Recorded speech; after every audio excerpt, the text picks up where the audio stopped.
You think Audacity is using AI?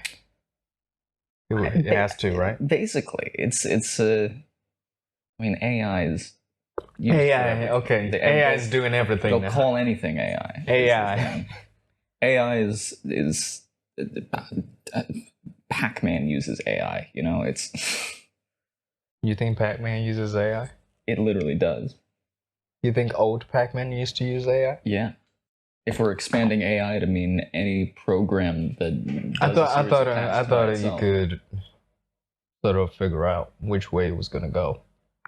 Yeah, the different ghosts have different personalities programmed. They'll do different things. It might take a while. Yeah. It might. Interesting. I mean, the film is like 2.5 hours. It is long. What'd you think of Imperium? I need to watch it again. I was going in and out. Even when I was trying to stay awake, I was like. Then before I know it finished. I was like, oh fuck, I need to watch it again.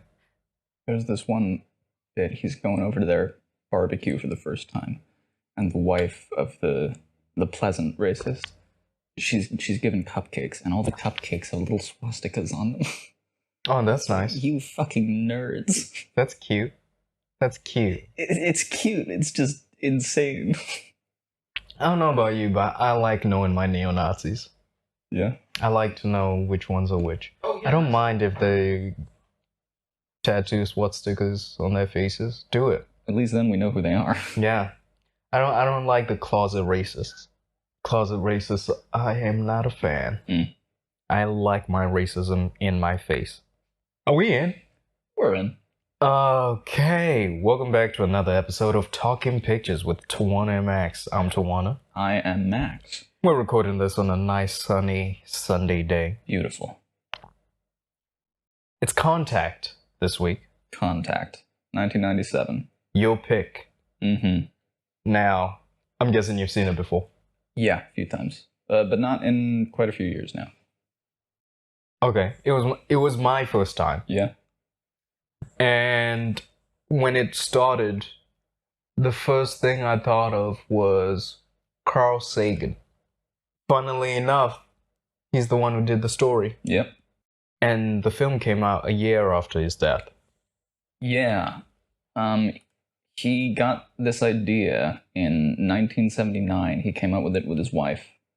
They pitched it to Linda Obst, who was a close friend of theirs, and she's also a studio executive. You'll see her name in various things. Sleepless in Seattle. She worked in Interstellar. Oh, okay. Yeah. Yeah. Okay. She's got good taste, good sci-fi taste. So yeah, they were trying to get this made for a while. The Warner Brothers had the rights to it. They finally got it off the ground. In the meantime, Carl Sagan wrote it as a book and released it. And then, yeah, they made the movie in 1995 and 1996. Carl Sagan died in 1996 as they were making the movie before it came out. For anyone who doesn't know, Carl Sagan is like the original Neil deGrasse Tyson, but even better. Way smarter. Way smarter. Neil deGrasse Tyson is very smart. Yeah, that's saying a lot. Yeah. That's saying a lot. If Neil deGrasse Tyson is smart, Carl Sagan is like out of this world. I read The Demon Haunted World, which was his last book. It came out in 1997, a year after he died. And that's sort of, I need to read more of his books. But when I read that, because it sort of talks about humans and how perceptible we are to when we do not understand something, we call it magic, or we come up with a story about why something is the way it is, instead of saying, I don't know. Which is funny because it comes up a lot in the film. Yeah. Which is classic Carl.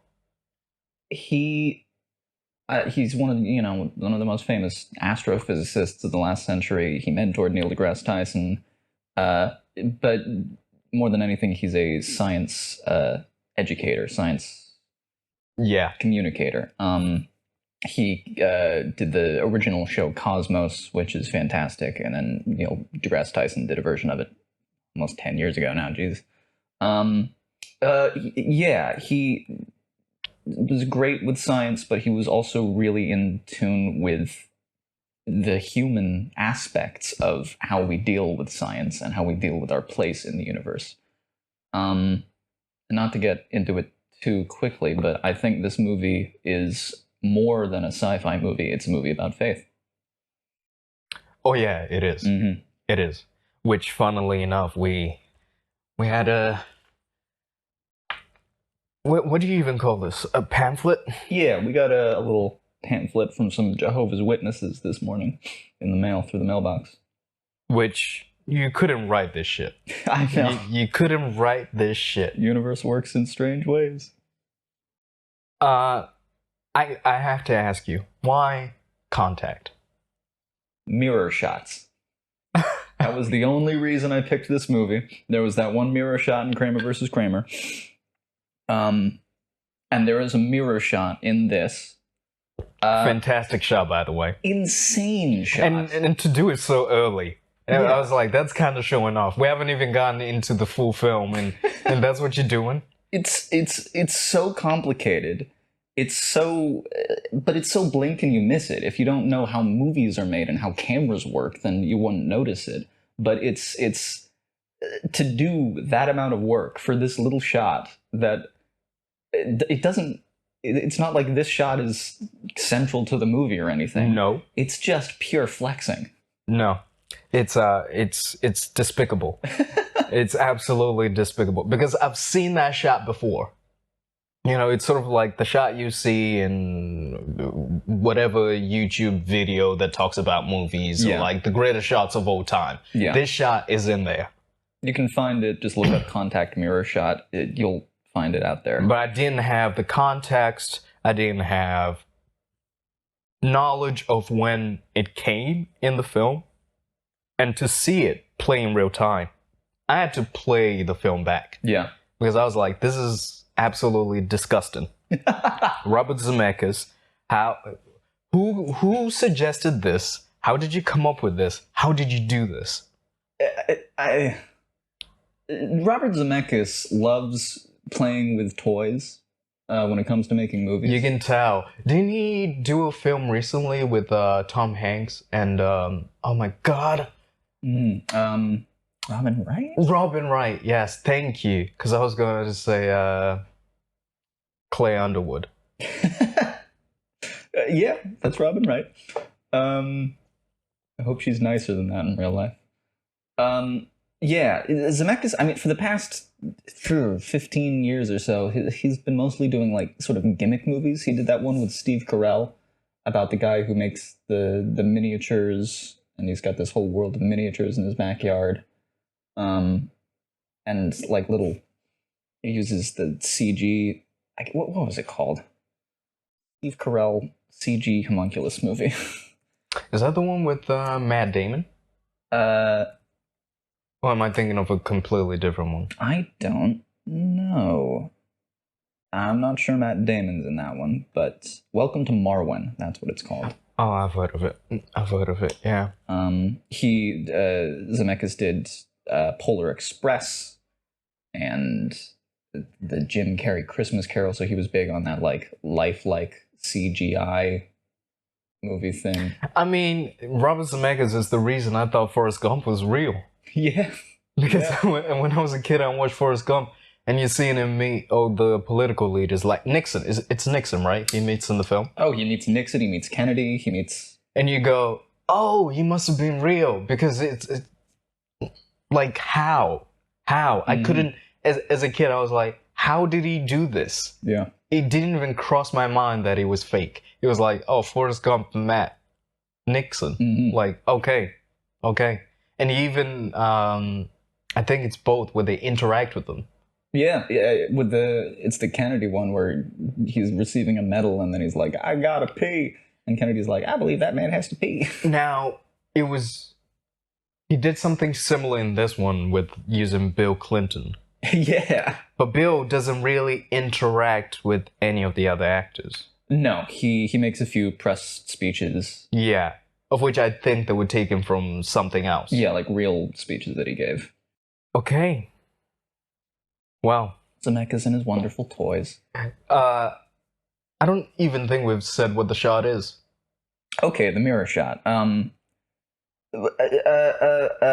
do we set this up? Plot stuff. Fuck it. It's the main character of the movie. She's a little girl in this scene.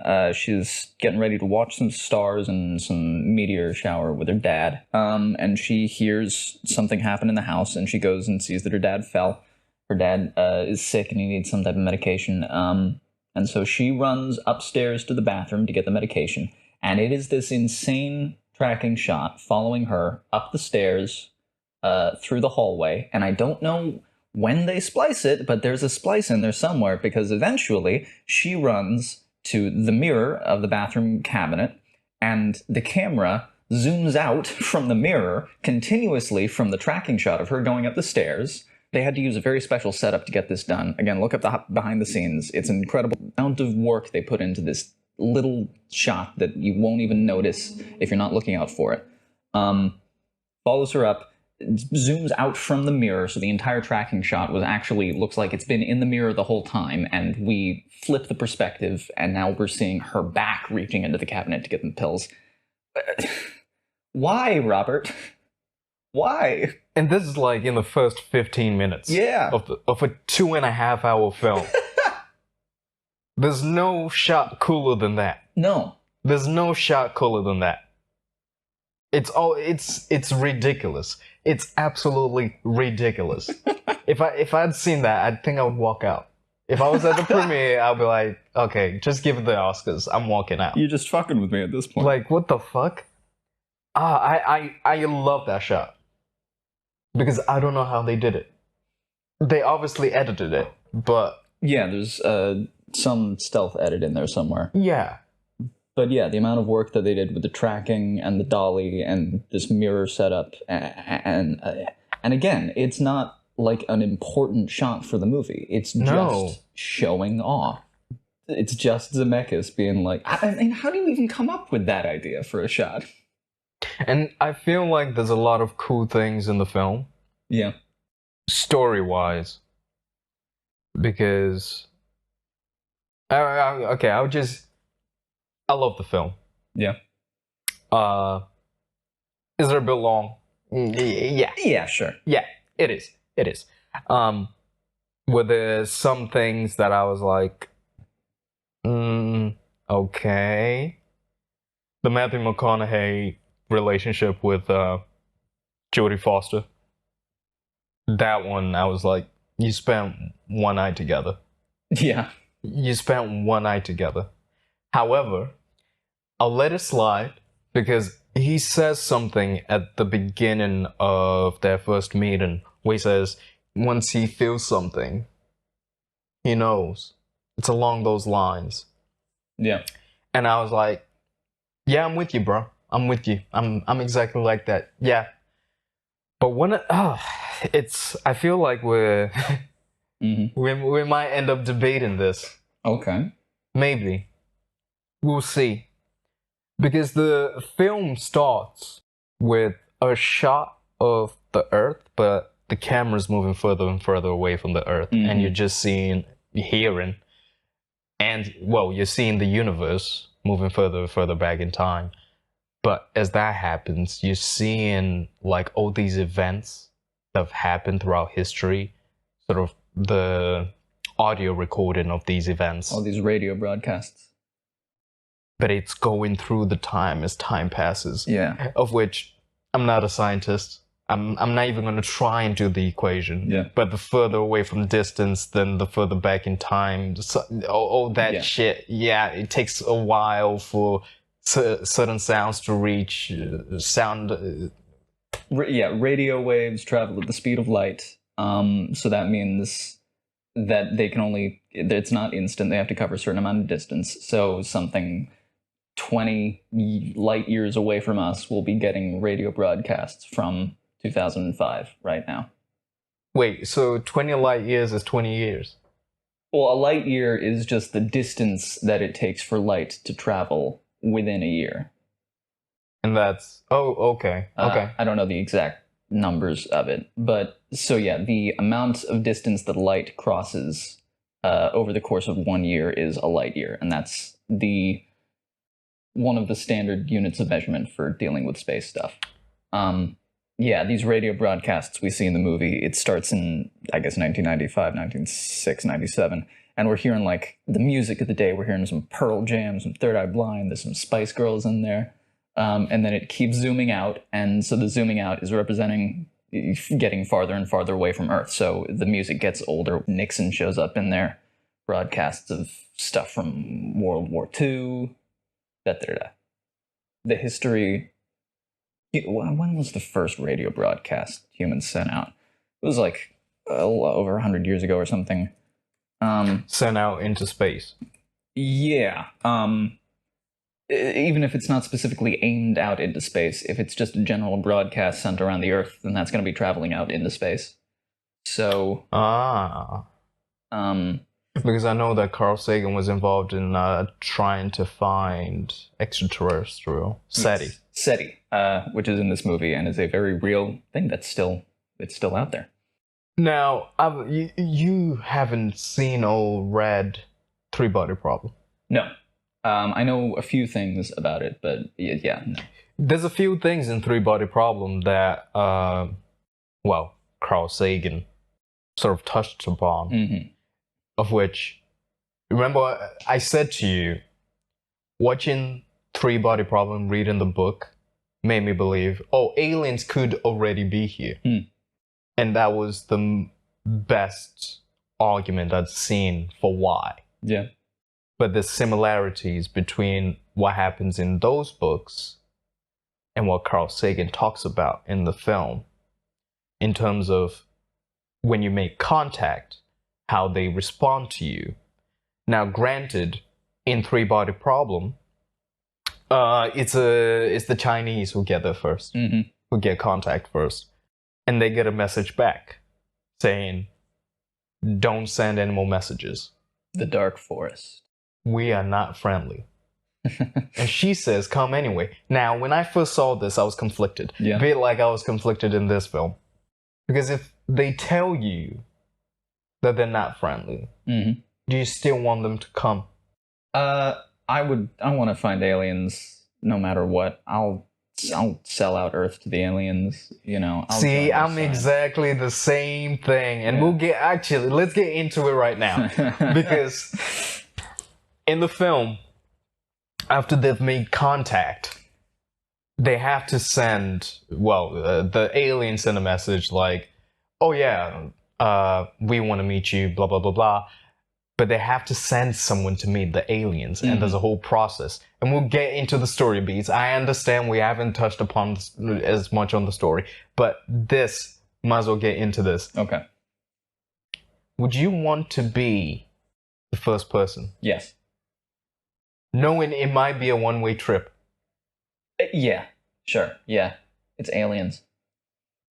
Now, knowing the process, of which it's quite realistic how they did it. Like, there would be a process of them deciding. Yeah. And how the person has to represent sort of at least the viewpoint of the majority of people. Sure. And how they got to the first option was interesting. But do you think you would be chosen? I mean, probably not. I don't have any great qualifications. I'm not a scientist. I'm just some fucking actor. I'm not important enough to send. Yeah, but in terms of the viewpoint, because I was thinking about this, I was like, I'm probably not the best person to send. Mm-hmm. Because I would meet them, and I would just tell them, just blow it up. Okay. Just blow it up. That's what I'm going to tell them. Just blow it up. Yeah. There ain't nothing special down there. Rebuild it again. You can do it. You can do it again. Blow it up. Some people will survive. Do it again. That's what I would say. Which is why you cannot send me. Yeah, that's not a great message. Yeah, you cannot send me. I'm not gonna say it's beautiful, everyone's perfect. I'm not gonna say that. I'm gonna advocate for blowing it up. Mm-hmm. Now, what do you think you'd advocate for? I would just try to chat. I would just like, all right, what's your deal? What's our deal? Yeah, we're not perfect, but we've got a lot of pretty cool stuff. We've got a lot of pretty cool people. Take me to your leader. Who are you taking them to? Who are you taking them to? Who would I take the alien? An alien lands in my backyard. Who do I take it to? Yeah. Take me to your leader. Definitely not any world leaders or governments right now. I would... Knowing that if you don't take it to the Americans, you're a traitor. That's... Oh my god, there's something there. I cannot believe... Okay, that's a great idea. Just... Once aliens are on the playing field, I could not give less of a shit about America. I would try to find some scientist, probably. Not Neil deGrasse Tyson, but a Neil deGrasse Tyson type. Brian Cox.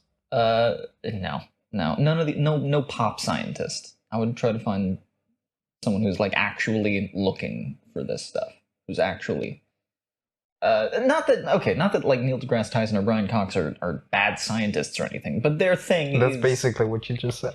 No, but they're pop scientists. Are you saying pop aren't real scientists? No, I'm saying that their job is different than someone who's purely... They're Drake, and you want to send them to Kendrick. Yeah, sure. I guess. Who's Kendrick? That's the thing. I don't know exactly. I would do some research to find it out. The thing about the pop scientists, and there's different levels of pop scientists too. There's like Neil deGrasse Tyson. What about the other guy? Who? Michio Kaku? No. The other guy. Brian Cox? No. The American who had the TV show.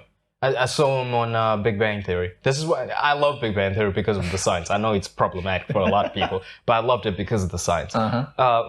Bill Nye Science Guy? No. He's a smart dude, but he's not like an astrophysicist or anything. Science communicators are very, very important. I love what they do, and there's a lot of fantastic ones out there. There's also a lot of ones that are smart about one thing, but then, like Michio Kaku, who's... You'll see him on all sorts of interviews. I've seen him with Neil deGrasse Tyson. Yeah. Because he's got... Neil deGrasse Tyson has a great YouTube channel. Yeah, the Star Talk podcast and all that. But Michio Kaku is one of the ones like, yeah, he's smart at a few things, but he'll just go on any news show, anyone who invites him, and he'll kind of talk out his ass about a lot of stuff. And because he's very smart about certain things, people think that gives him more say about other things that he maybe doesn't actually know a whole lot about. But that's the problem with no one is smart about everything. But yeah, so I would go to someone whose actual job it is, like Ellie in this movie, like Jodie Foster. She isn't going on TV and all these things and selling books about these grand ideas that are interesting and good for people to read about. She's doing the research. Okay. To that, yeah. If Carl Sagan was alive, would you send them to Carl Sagan? Probably, yeah. But Carl Sagan, would you not consider him as a pop scientist?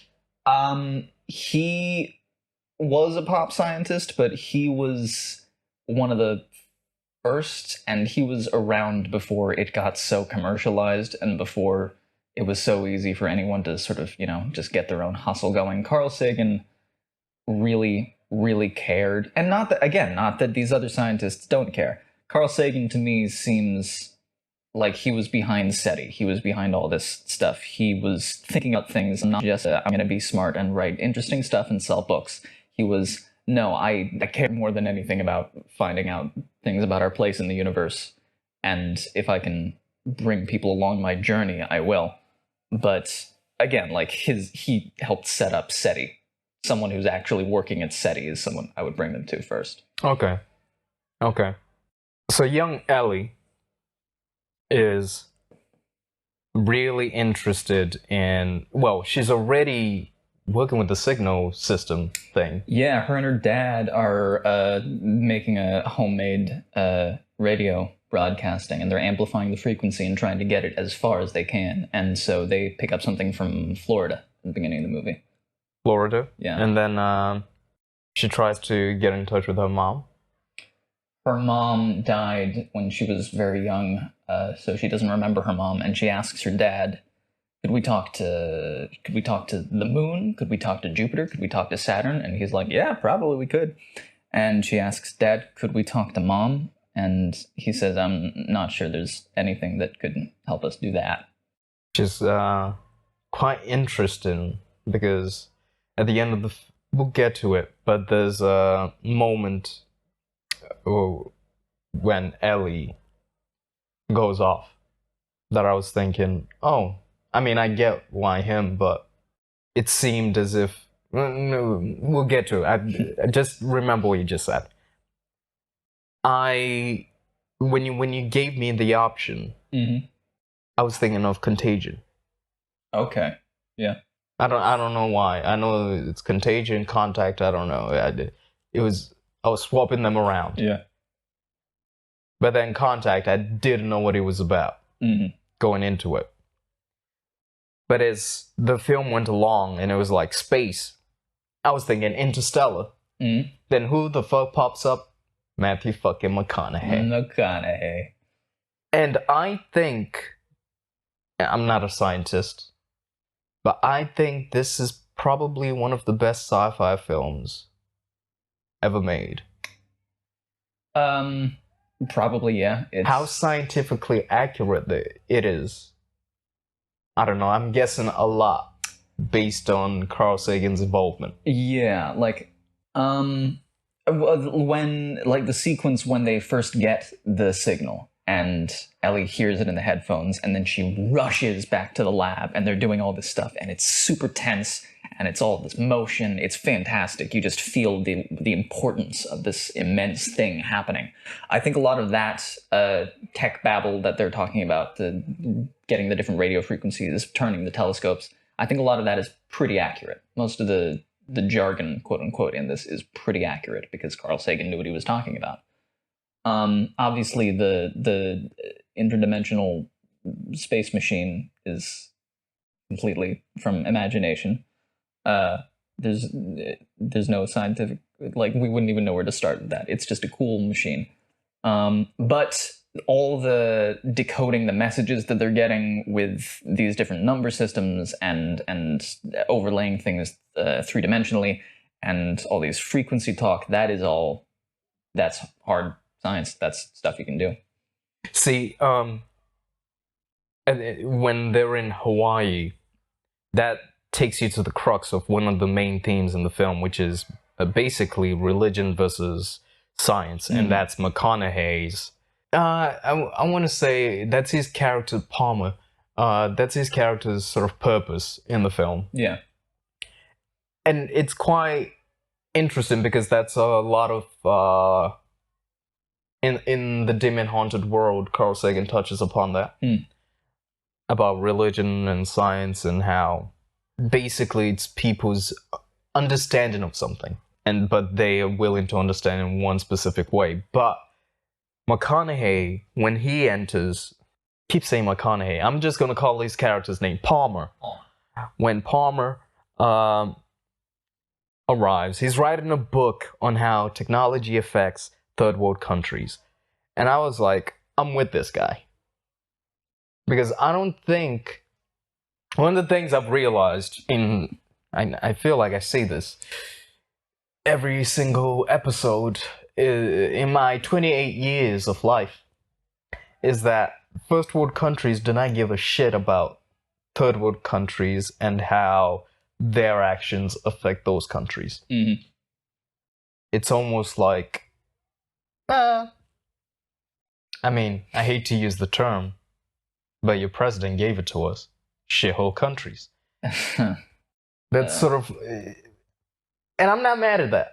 I'm not mad at him using that term because I feel like that's the sentiment of a lot of first world leaders, but they wouldn't say it that way. Yeah, probably. I'm not. I think I understand the mindset. I don't think it's a good mindset, but I think no, it's not. It's not a good mindset. But that is how first world leaders view those countries. Yeah, these first world countries, quote unquote, but first world, second world, that doesn't even have to do with like economic level. That's from communist and capitalist alignment. But anyway, so-called first world countries, the mindset is we're busy, we're doing big shit. Everyone else got to step out of our way. We're doing the important stuff. Yeah. Sorry if that affects you. Which is, yeah, pretty careless. But I don't see, it got me thinking about, well, I was like, I wish I could read that book, and there's probably a book like that exists. But it got me thinking about how, and I think you see it a lot, like in terms of classes in the first world, where right now there's a lot of people who are looking at the billionaires and thinking that the billionaires are fucking taking them to space, when in actual reality, those billionaires are taking their other billionaires and maybe some millionaires out into space. Poor motherfuckers ain't got a ticket. No, we're not going to Mars. We are not going to Mars. And you wouldn't want to go to Mars, but we're definitely not going. I mean, I would love to go to Mars. Maybe a couple 100 years from now. The first people who go there, it's gonna be shit. I mean, I'm just love to go to space. Yeah. If it was like a one-way ticket, I would go to space. Interesting. I would go to space. So, would you like do like a Bezos trip up just to check it up? Or? I would. Yeah. I would obviously do that, but I would also, if you were just like, yeah, you're just gonna be on this ship, you just need to make sure everything goes according to plan. We're just gonna record the feed and we'll send it back to Earth. That's all you have to do.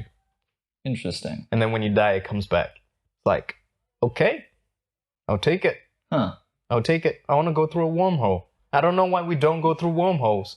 Well, because we've never found them. They're purely theoretical at this point. Okay, but if we did find one, I want to go through one. I want to know what's on the other side. Yeah. If someone said to me, hey, do you want to go up in a rocket ship? Do you want to go to the moon or something? I would say fuck no.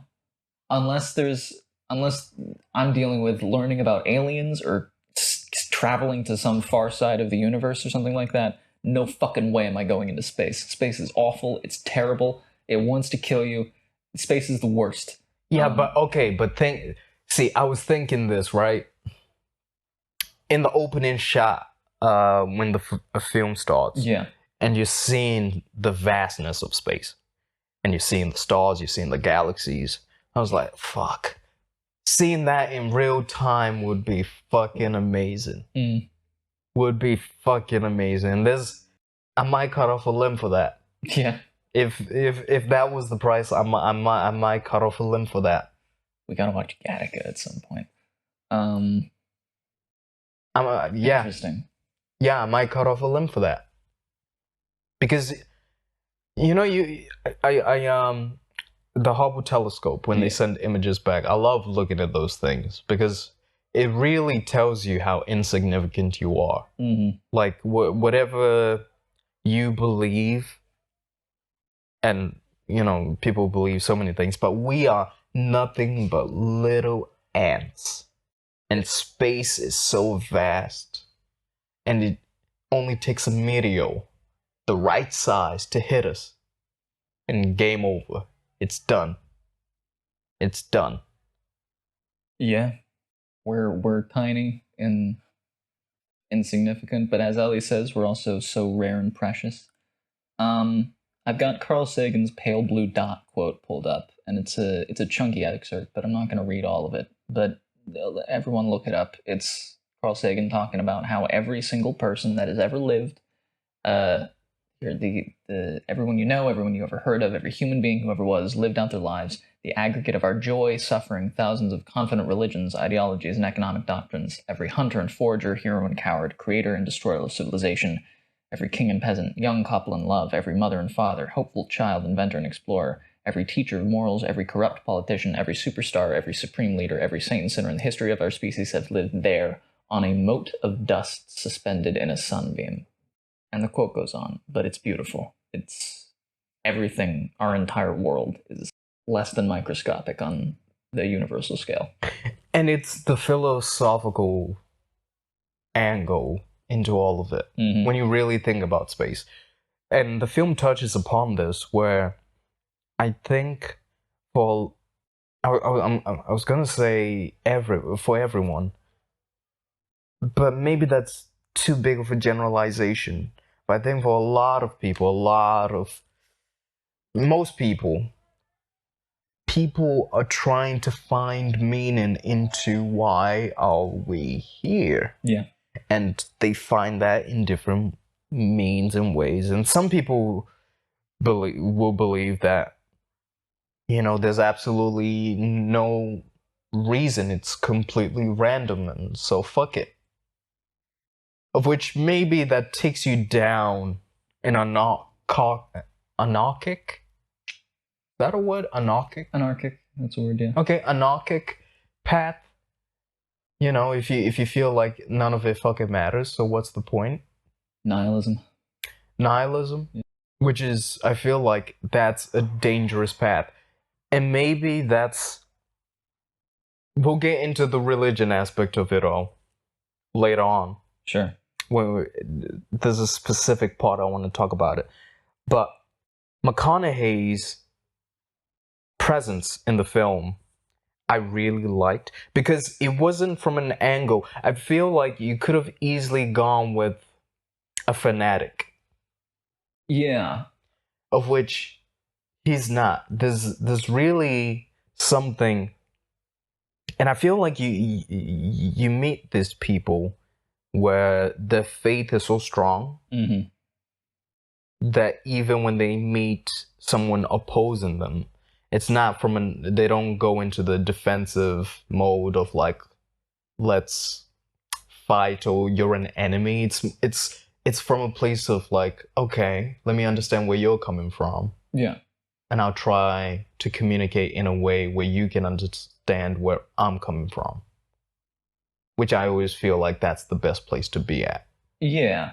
I think I might get a little harsh on religion in this episode. So come at me, fuckers. Because I'm just gonna say what I think about it. I think most religious people, quote unquote religious people in the world, most of them, large majority, it's not faith that they have. There's a difference between faith and a crutch or a safety blanket. People who... See, we have to wait until later on in the film, because I know we're gonna get into this. Sure. I know we're gonna get into this. Okay.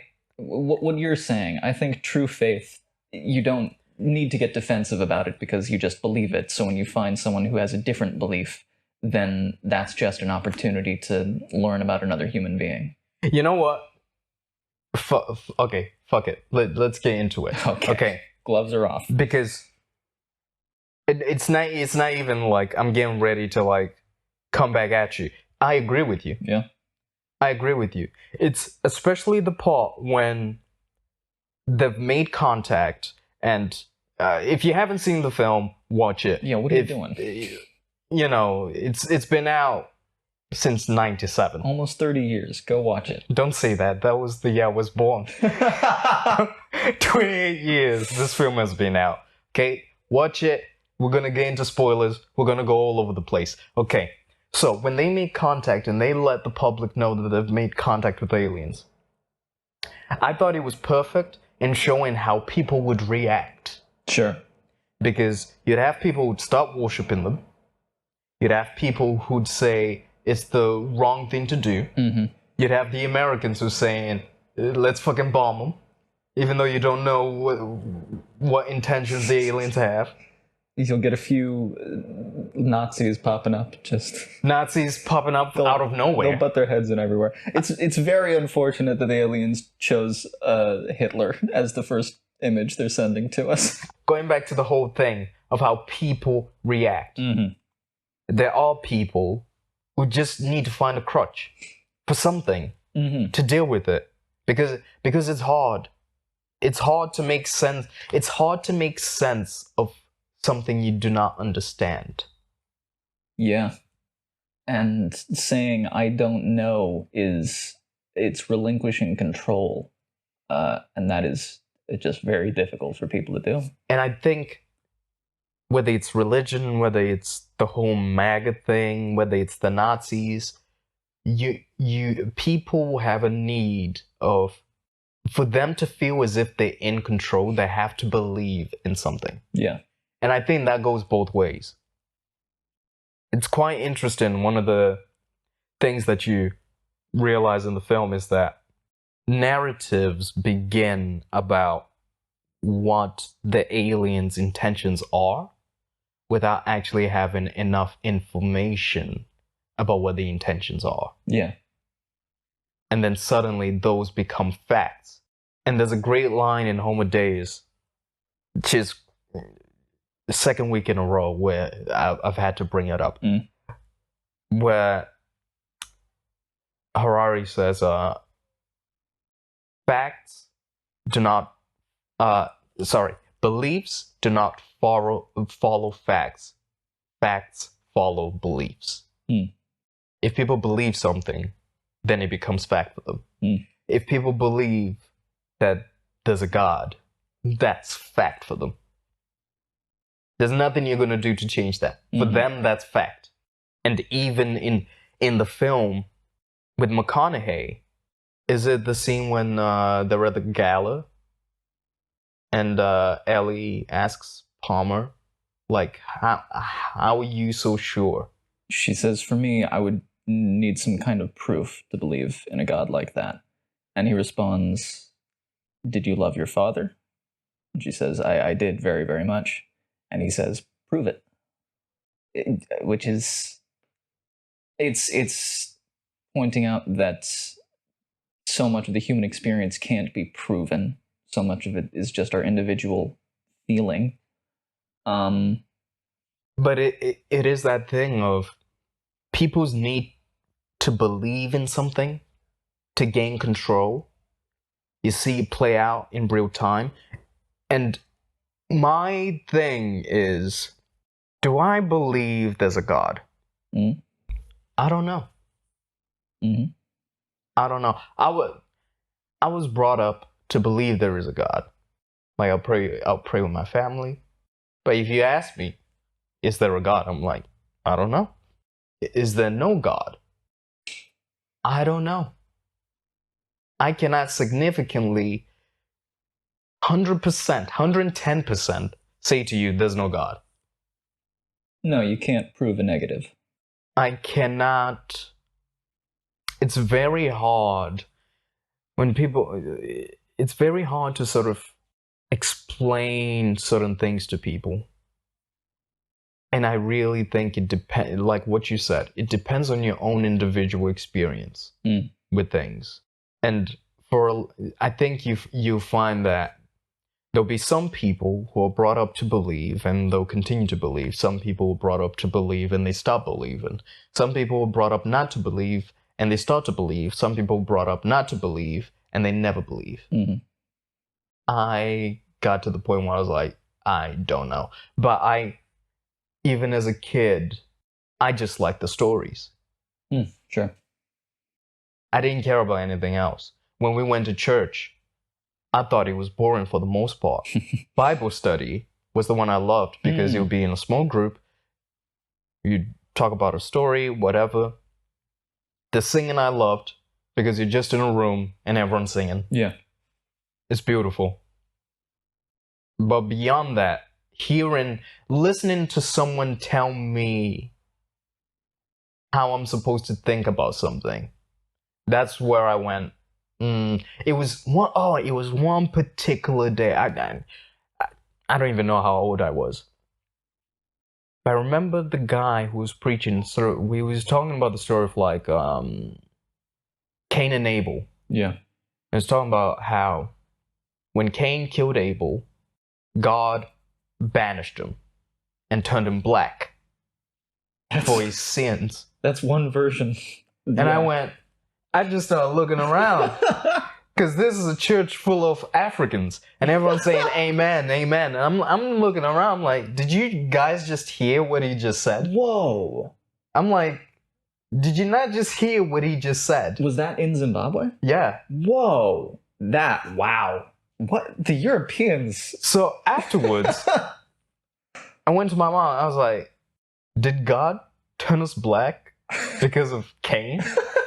Are we black because of someone else's sins? And she couldn't give me an answer. And I've always brought that story up, and she still cannot give me an answer. Now she gets to the point where she says, no, that preacher was wrong. Yeah. But then it's like, in that moment, and I'm not even 10, I'm not even 9, I'm way younger than that. Yeah. But seeing somebody say to you, you're black because of someone else's sins, that's why you're black. And you're like, no one's questioning what he just said in a room filled with black people. You're not even questioning this. But then you get into it. See, you get older, you start to read, you start learning about history, you start... Even the simple question of like... Because my mom and my dad, there were different denominations. Yeah. So my dad was Catholic. So on Sundays, sometimes my dad would take me to church. He would go to church sometimes. Mm-hmm. But you know how in Catholic churches, they've got the windows that have the tint of God. Stained glass. And whatever. And he'll be white.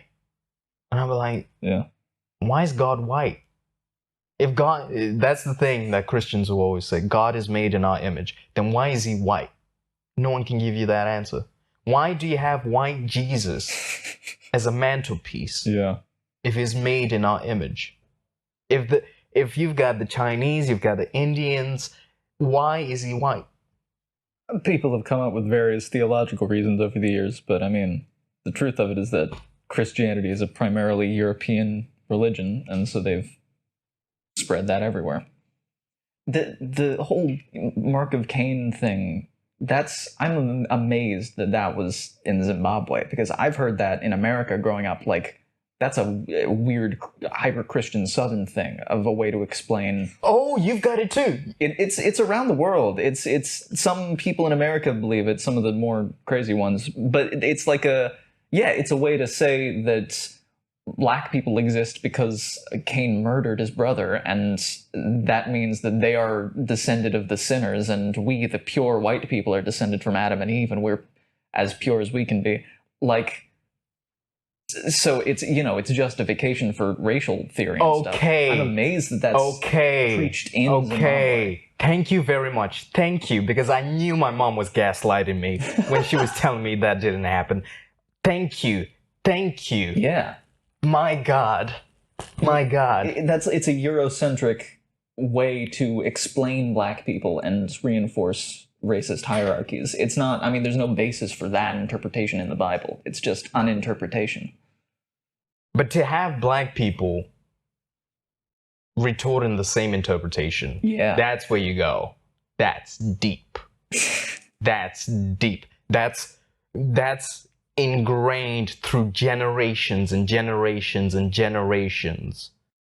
God knows for how long. Mm-hmm. And that's where you sort of have to respect the Europeans. Not in a good way, but they had that shit figured out. They came, they took their shit, and they fucked the whole system up forever. And it's always gonna be fucked up until people start saying no. Mm-hmm. Until people start questioning, and that's the thing, right? Is if you're not able to this is why I love science, because it requires you to question. Yeah. Science is the pursuit of truth. Palmer says it, and he says it at the end, that science and religion are both the pursuit of truth. Mm. And I think it is if you've got something, because the story is so powerful, I don't think there's any story that's as powerful as Jesus. It's the Muslims don't have it. It's close, but they just borrowed. I mean, it's the Jesus story is the framework for most stories in the Western world, at least for the past 2,000 years. The Hindus got too many gods. Yeah. Couldn't travel that far. Look what happened to the Greeks. I feel like Buddhism is on the rise. Yeah. Just because I feel like more people are just starting to question it more. I feel like there's a great line that Palmer says where he's having the interview. Can you bring up the whole? He's got a monologue when he's having the interview with Larry David. Yeah, Larry King. Is Larry David's the other guy? Yeah. Curb the Enthusiasm. Yeah. Larry King. Is Larry King dead? Yes. Oh man. Died a few years ago. Oh man. Wasn't he Me Too'd?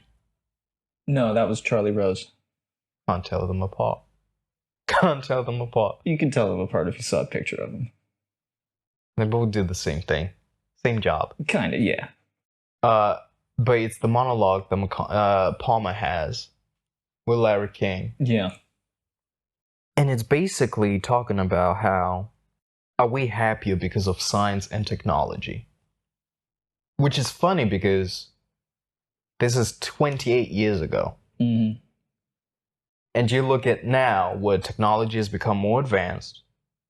Science has proven more things. Science is taking us further. Shit. I'm seeing ads for AI everything now. Yeah. But are we happier? Happier. I think the base level of contentment, comfortability has risen in the past 100 years. But that doesn't necessarily mean happiness. I feel that people have gotten more comfortable, but I don't feel like they're content. When you're comfortable, that gives you a lot more time to start asking the deep questions, which leads to existential thoughts and... Look at the rise of the incels. Shit, I've learned about the fem cells as well. Mm-hmm. So many situations now where you've got people or certain groups of people in society that just feel as if they have this anger towards society. Would we still have that if the world was more religious? Do we still get what we've got now? It'd be different, but I think so. Religion has always been a way to control people on a systemic level, but there's always been... I don't think religion ever gave everyone all the answers. It never got everyone to shut up and be happy about things. It was a way to enforce structures of power when it comes to Catholic Church especially and things like that. But people have always questioned things. People have always... Throughout history, there's a bunch of people who, again, you could describe as religious, but I wouldn't say they're necessarily faithful. I wouldn't say that they truly believe. It's just when religion is the norm around you, that is the new norm. You don't have to believe in it because it just is. I feel as if there is... When you look at how people are when they don't believe in something, brings nihilism, right? Mm-hmm. If you give them something to believe, they'll gravitate towards it. The scene, and we've landed upon this, and we've stuck on it for a while now. But when Ellie is driving through to go back to a facility, and she's seeing all the groups of people. You've got the Native Americans, you've got Christians, you've got people smoking weed, you've got all these different sects of society who are there. Some people are even singing to the aliens. Yeah, they've made a hymn for the aliens. I was thinking of monkeys. Mm-hmm. I was thinking, oh, we're just monkeys. We follow whatever direction. We're not special. And that is what would happen if you told the world that aliens existed. Of course, they would never tell us. You think if aliens were here, they'd tell us? They wouldn't. It fucks everything up. I don't think governments would want to tell us. At the same time, I think that if aliens were here, the conspiracy to keep it secret would be too vast to control. I'm not convinced that aliens have ever made it to Earth, but governments would not want to tell people. No. Yeah, but okay, let's say they have made it to Earth, and people have said, "Oh, aliens have been here," and we've just gone, "Oh, you're crazy," because that's what we would do at the end of the film.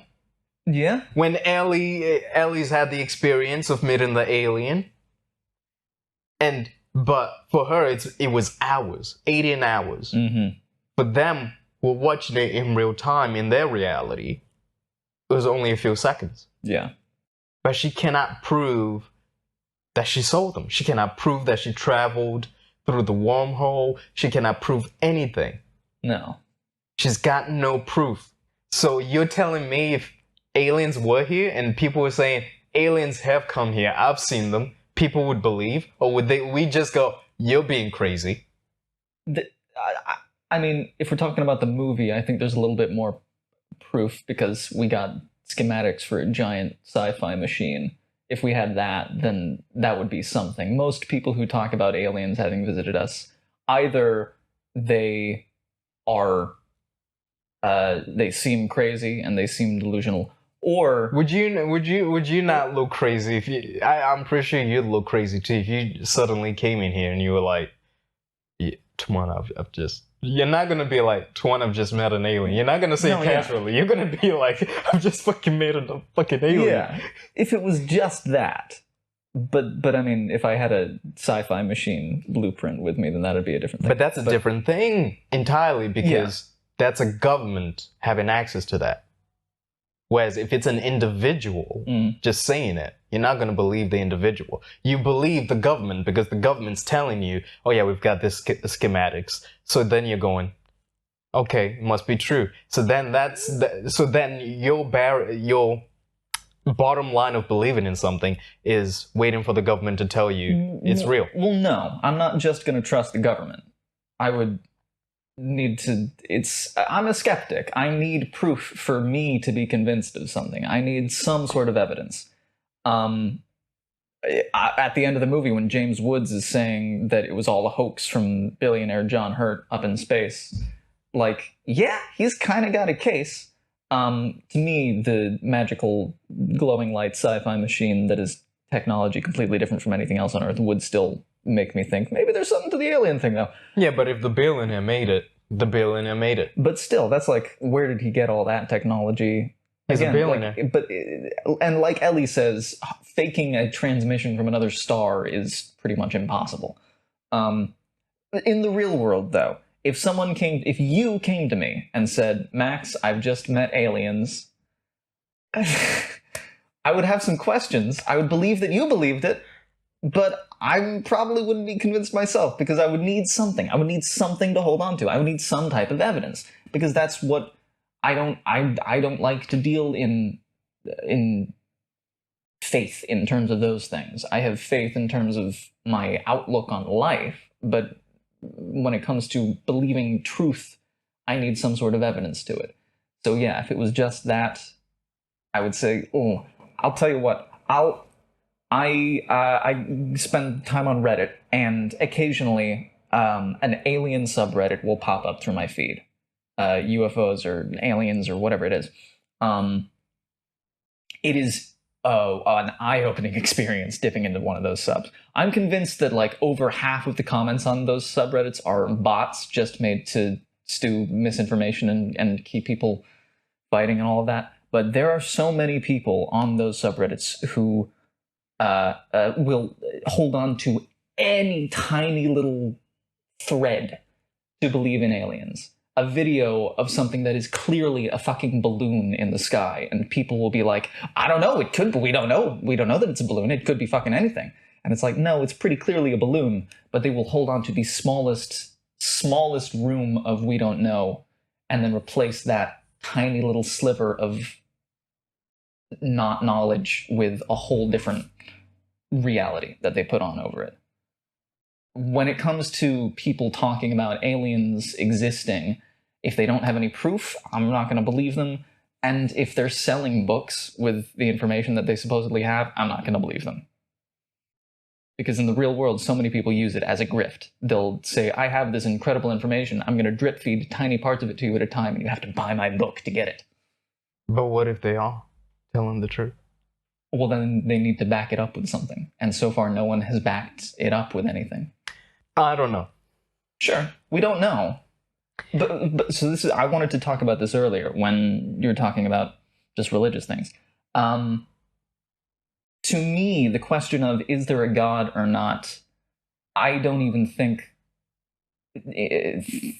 when it comes to like gods, as in Christian God or Muslim God or whatever, things like that, that is, I don't even want to consider that, because it's like asking, how do you know there's not a giant purple people eater? How do you know that there's not a unicorn squid that farts pizzas all the time? It's like you're starting. We all have the same level of information about this. Yeah? Yeah. We're all starting at the same level of having no proof for any of this. I love how you just equated God to a unicorn. Yeah, there's the same amounts of evidence for both. Being zero, there is no evidence for God. There is no evidence for any of this stuff. So asking if is there a God or not is like, okay, we've created a story out of nothing and are then trying to apply that to the whole universe, and you're asking me to prove that there isn't anything for this nothing that we've made up. It's like, why are we asking that? Now, I understand asking, is there a higher level of existence? The fundamental question of what is there, why is there anything? Why do we exist? What is that? And I don't know the answer to that. Science. See, that is the question you should be asking. Yeah. It's like, why are we here? Exactly. That's what I think. Forget all the God stuff. Forget all of the structure that is invented by humans to try to explain it, and just get back to the question. We're wasting our time arguing about which God is real or not, because, again, we have the same amount of evidence for all of them. Here's a little sort of educational tip. We made up everything besides math. Yeah, math and science doesn't require faith because it's not a belief structure. It's a system of finding things out. Everything else, we made it up. We thought of it, and we just set it out there. Mm-hmm. Jesus existed. He probably didn't walk on water. Probably not. Muhammad existed. Yeah. Buddha existed. But these guys are just stories. Like Dracula. Yeah. Dracula existed. Did he live forever by drinking blood? Probably not. But it is, and Carl Sagan talks about this, how these myths, like even, it's a, what is it? The witch trials. Yeah, Salem witch trials. Which is a great example. A great example of how people will believe anything to gain control. Mm-hmm. Because it's really hard for people to say, I don't know. Because I don't know means you're in this space of relinquishing control, like we've said previously. And it's really hard for a lot of people.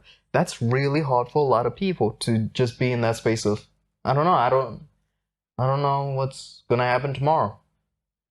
And I feel like you see it a lot. I definitely see it a lot. Like when I meet normal people, and I mean normal people as in non-actors, and I tell them I'm an actor, to them it's such an ethereal sort of thing, and you get stupid questions asked to you. But most of the time it's like, I don't know. I don't know. I don't know where I'm gonna be in a year's time. I don't know where I'm gonna be in a month's time. I'm just sort of like taking it one day at a time. And whatever comes up, comes up. But I feel like that's a hard way to live for a lot of people. Yeah. I mean, even I struggle with the idea of not knowing things. Like, it took a lot for me to sort of get over the idea that there was so much about the universe that we will never know, and even up to the point that I die, I will be ultimately disappointed that I never learned why we exist. I want to know so fucking badly.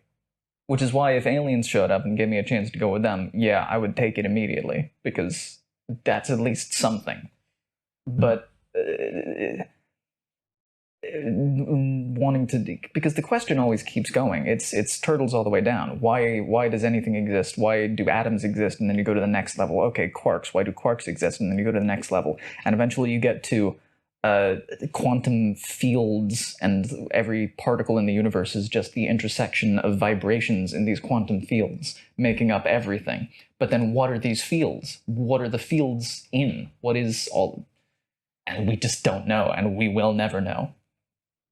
And it's terrifying not knowing that. It's frustrating.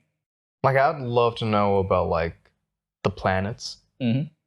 Was Jupiter the way it is always?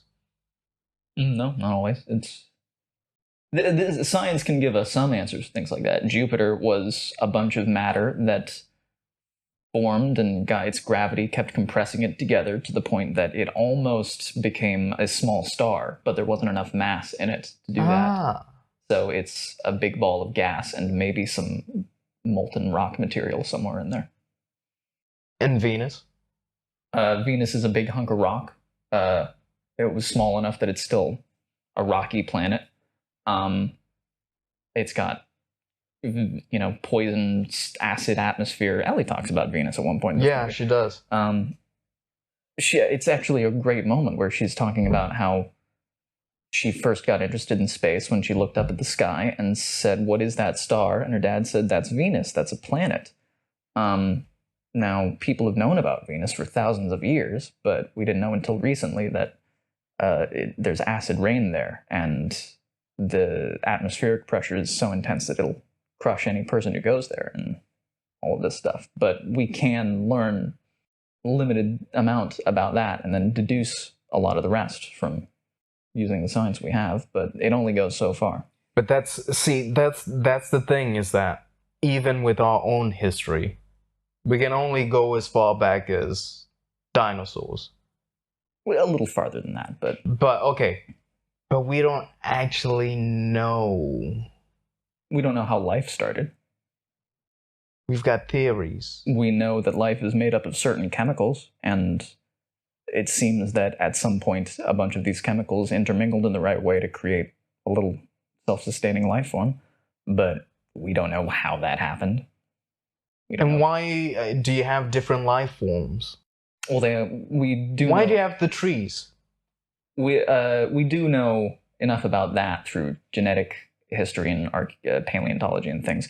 Everything started from one life form, one single-celled little organism on Earth, and then that kept evolving, and with each new generation, more mutations in the DNA popped up, and then eventually those mutations separated enough that you could call things different species, and that kept going, and some of it became algae, and some of it became little swimming single-celled organisms, and the algae eventually turned into plants and trees, and the little single-celled things turned into animals, but we don't know how it started.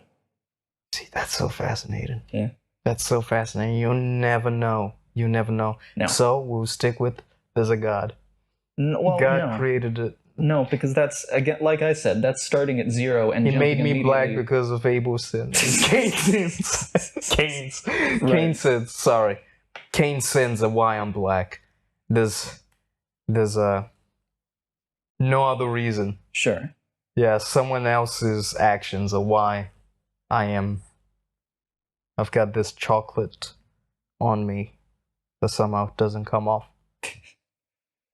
But I wanted to touch upon Drumlin, Yes. David Drumlin, because you meet Drumlin at the beginning whilst they're in Hawaii, and Ellie's starting off researching.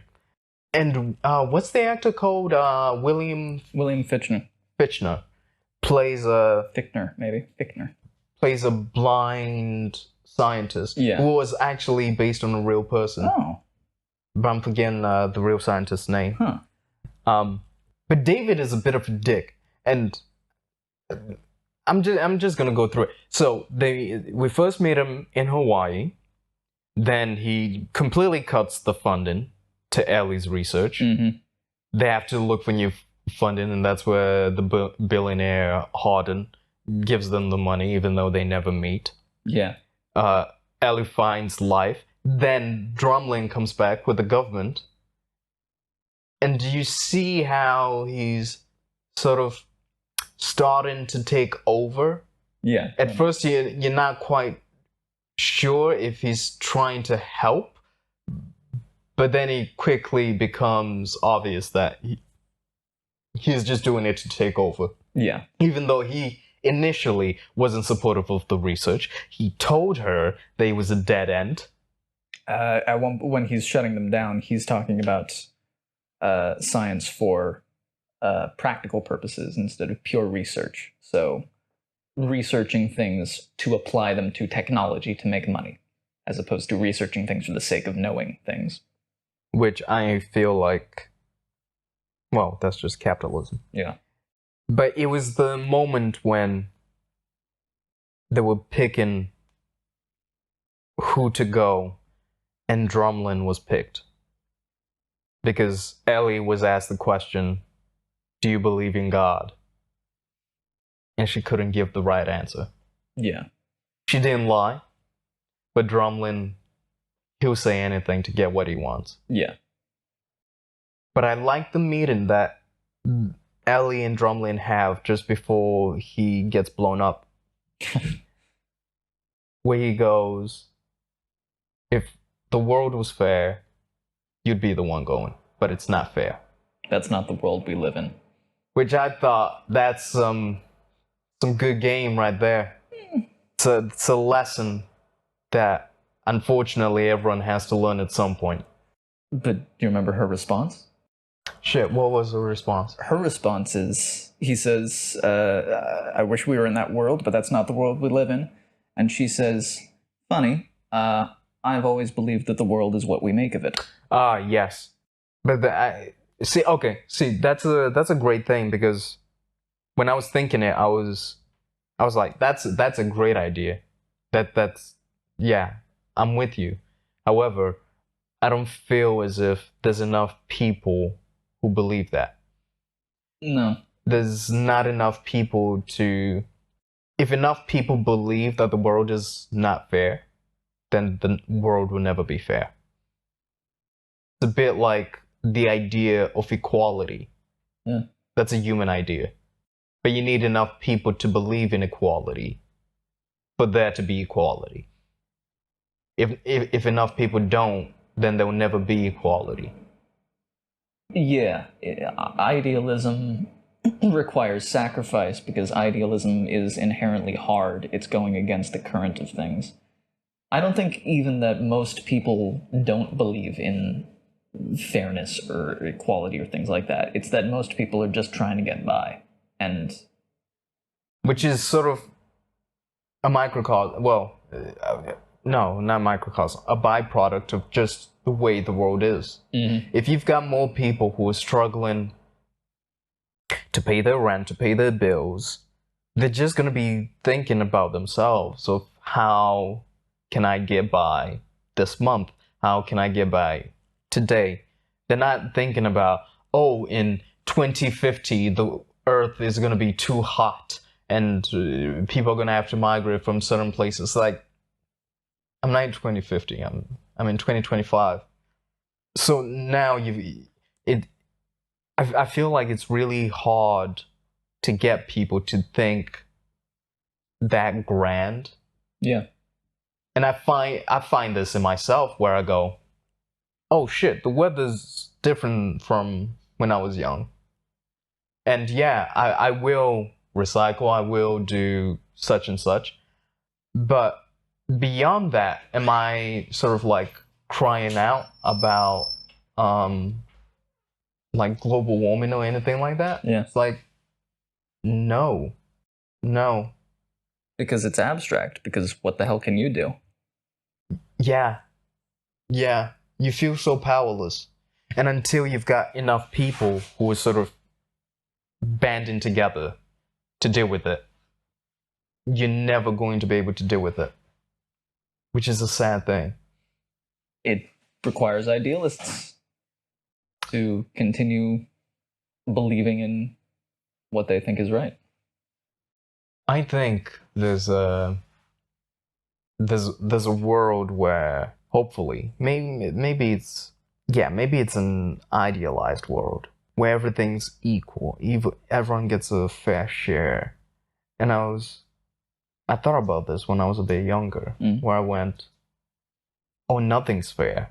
And you're sort of brought up as a kid to think, oh, if you work hard and you stay focused, then you get what you deserve. But that's not really the case. Yeah. And I think it really comes from, I saw something with Anthony Mackie the other day where he was talking about he's teaching his kids how success is given to you. And I was really thinking about it, and where he got to of telling them that it's not about how hard you work. It's not about luck. It's given to you. And I was like, he's not wrong. He's not wrong. But I don't think that's entirely true. I feel as if it's earned through hard work and a bit of luck. Quite a bit of luck. But through hard work and luck, you can earn success. And someone will give it to you. Well, I like to believe that, but there's so many examples of people who work harder than anyone and still. Well, if you bring it back to this, Drumlin, it's given to him. Yeah. And it's through Ellie's hard work in the fact that she was the one to get first contact with the aliens. It's the luck that Drumlin gets blown up. Yeah. But she's also the one out of everybody who sort of earned the shot of meeting the aliens first, of making first contact with the aliens. So I feel like you see it play out in that. True. But, I mean, this is a story. This isn't... Yeah, no, I'm just giving that example. Yeah. It's really hard to give it to real-world examples because you don't really quite know the journey. You don't have the full details. But, like, was Michael Jackson's success given? Or was it through hard work and luck? You can't be successful if you don't work hard at it, but pure hard work doesn't necessarily mean you will be successful. But then there's also the thing of, you could probably give examples of people who were given success. Yeah. I mean, like the Kardashians, I don't think have done anything to merit the insane level of fame and success that they have, but they have been smart and they have worked hard at playing the system around them. It was given. I don't think you've seen the sex tape that Kim did. Yeah. You clearly haven't, because she clearly worked hard. She put in the work for that one. She put in the work for that one. Okay, but all the ones around her. What the fuck has Khloe Kardashian ever done? She got plastic surgery to look hotter. Okay. But again, that's what I mean. They haven't really done anything, but they've played the system. Well, that's... And that's work. Yeah, that's still work. I guess hard work is relative. Hard work might be relative. Because you might not consider it as hard work, but for them, they're probably thinking, yeah, it was fucking hard work to get to this point. Well, that's what I mean. Is there anyone who has success and and I get fame, I guess, who hasn't put in some level of work. I don't know if there is. I think that requires work in some way. Even if it's not necessarily work at the thing that they're known for, they're still doing work. I guess I say all this that I was really pissed off at Drumlin. And it really shows you how the inequality within the science field specifically that occurs even when you have someone as brilliant as Ellie in there. And the other day, going through women through history, how throughout history you've seen women treated shit. And I could tell, well, from reading Carl Sagan's books, that he felt very strongly about the lack of women in the field. Yeah. Especially when they start off young as children, how they are sort of veered away from it. But then when you get to someone like Ellie, for example, and gets a big shot, and the whole thing is that, do you believe in God? And that's, I respected her for telling the truth. But then Palmer's point of how if 95% of people, which I don't even know if that's the real number at that time, let's say it is, if 95% of people believe in some higher power, how are you going to speak for them? Which is why you couldn't go. I think I would give a slightly more eloquent answer than Ellie did. Like I said, I think starting with, is there a God or not, it's starting with 0 and jumping immediately to fucking 57. Like, there's so many steps in between before you can determine, is there a man in the sky who created all of us and has these certain laws? No. I would say, if I was being interviewed to go to space, I would say, there are things about the universe that I don't know and I will never know, and there is something that binds everything together that is higher than any of us can understand. I would say whether or not that is what you would call God or what someone else would call God, that's immaterial, because it's the same, it's trying to reach the same answers of what is there at the bottom of everything. Do you know Pascal's wager? I've heard of it. It's a philosophical concept that you should live your life as if you believe in a God, because there are only good results. Either there is a God and you're rewarded for living a godly life, or there isn't and you've still lived a good life anyway. And if you don't live a good godly life, then if there's nothing, then okay. But if there is a God, then you're going to get punished for eternity. Yeah. But then the next step beyond that is, well, which God do you believe in? I, as an atheist, I'll call myself an atheist, sure. You identify as an atheist. Not like the fucking internet atheists that butt into every conversation and be like, well, actually, we don't know. Those are fucking obnoxious people. But yeah, I don't think there is a God, because like I said, that concept is so many steps removed from the ultimate question that we should be trying to get to the bottom of. I don't know what there is. I, as an atheist, don't believe in only one more God than everyone else does. A Christian doesn't believe in 5,000 different versions of God. They believe in their one. I don't believe in 5,001 different versions of God. That's like a Ricky Gervais quote. That's various people have said that. So if I was getting interviewed to go to space to meet the aliens, I would say some version of that. I would try to condense it before I was on the panel. Because the scene afterwards, when Palmer's telling Ellie that she didn't get it, I just loved how honest, well, and I say honest, he reveals later that he just didn't want her to go because, well, he's in love with her. And that's actually one of my problems with the film, is because they spend one night together in Hawaii. Then Ellie goes off. And what is it, 4 years till they see each other again? It's like 5, because she spends 13 months pitching to different investment.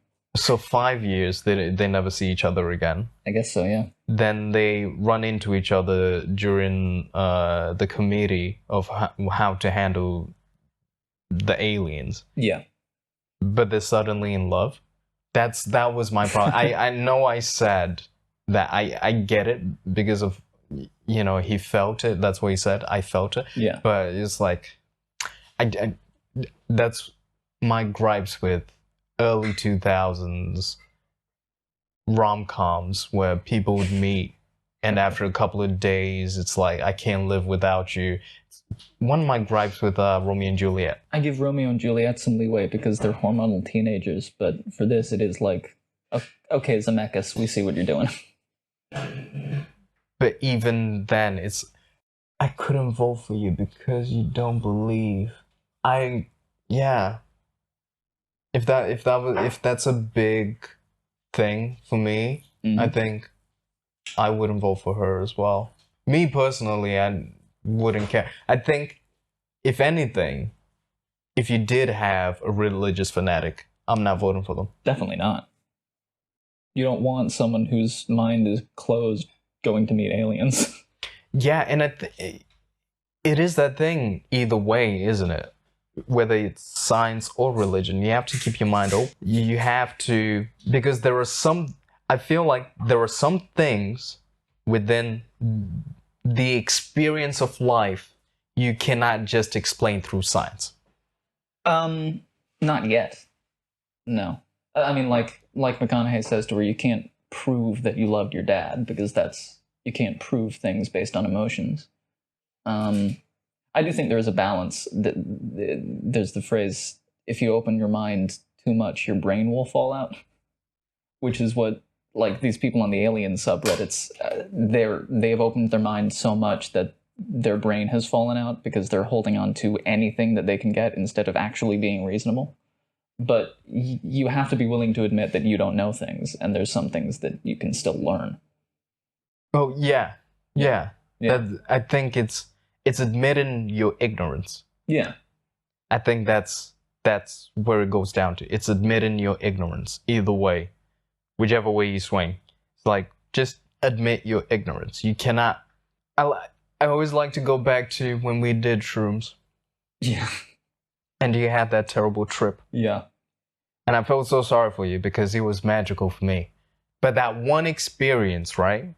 Earlier you spoke about how the universe started from a single atom, you said? Well, life started from a single organism. Yeah. Okay. Through that logic, right? I remember I said to you, I felt connected to everything. Mm-hmm. The plants, the trees, the ant, the flies. Through that logic, single organism. Everything's connected to that single organism that started. And there's another, oh my God, there was one book that I read, which was so fascinating to read, because it was talking about science and religion, but then it was talking about things that religious people say, but then science also says. Mm. But the language is just different. Mm. And the understanding of it is just, the understanding is the same, but how they articulate it is different. Mm. Because it's 1 + 1 = 2, but one side is saying 1 + 1, the other saying it's like you're seeing the same thing, you just don't realize it. And I always find that interesting how even religion and science are saying the same thing, but the religious people will disqualify science, and atheists, for example, disqualify religion. But they're saying the same thing. They're saying the same thing. Not the black thing. The black thing that threw me off years ago, and it still throws me off now. But meeting Ellie, when Ellie goes on the trip and goes through the wormhole. Yeah. Of which the effects, considering it's 1997, they were better than I expected. Yeah, they're all right. They were better than I expected. They've aged, but... Yeah. But that's because it came out in 97. Yeah. But the world that she ends up in, because I was thinking, okay, if I'm an alien, how do I introduce myself? You can't introduce yourself as like this blobby green thing. Maybe you've got ears, maybe you don't. You introduce yourself as someone close to her. Mm-hmm. And I was thinking, oh, you get the mother, for example. Mm-hmm. But they got the dad. Yeah, she never knew her mom. Yeah, but she has the picture. Sure, but she still never knew her. She knows her dad. She understands her dad. But the connection they have during that scene, because it is the way it plays, it's in different layers, because he's an alien, but he's also her dad. Yeah, it's like they've reached into her mind and taken inspiration from the things that they know she will understand the most. Even the beach she's on is the drawing that she made as a kid that her dad puts up. Oh, yeah. Yeah. It's just a created version of that drawing. But then to sort of say that, oh, this is... that's where they stick you up. It's like, you can only send one person, but they're going back and they don't have any evidence. There's no other way to gain contact with you.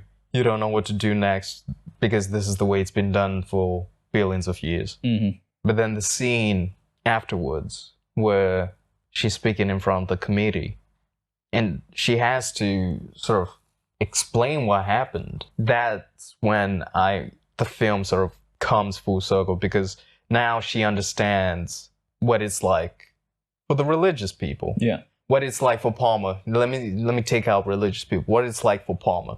Where Palmer was coming from throughout the film. How you cannot explain something, you just know. And I wish, she doesn't say this, but I wish she could have just said, I just know because it happened. Mm. Now beyond that, you can't convince anybody else to believe. I think that's the problem you've got with a lot of people. Why, if you've got, okay, let's say I went to you and I said, Max, do you believe in God? No. You have to believe in God. Otherwise you're going to hell. Why should I? I don't believe in hell. Well, you're a sinner. You're gonna repent for your sins. If I start attacking you, mm-hmm. or you come back at me and be like, okay, Tuan, why should I believe in God? And I tell you this. And you go, where's your evidence? I'm like, I don't have any, but I know. You're just gonna get angry. You're gonna get defensive. And go like, you want me to believe in something that you don't even know? So I don't mind the skepticism, because I myself, I don't know. No. I don't know. There's loads of, it's a bit like how people equate. The Chinese call it yin and yang. Mm-hmm. In the West, it's like positive energy, negative energy, which is in the same in Hindu. But also you've got like the demons or the devil and God, the darkness and the light in Star Wars. Which for me, I've gotten to the point where I'm like, everyone has that. Everyone has those parts. You've got the darkness, you've got the lightness.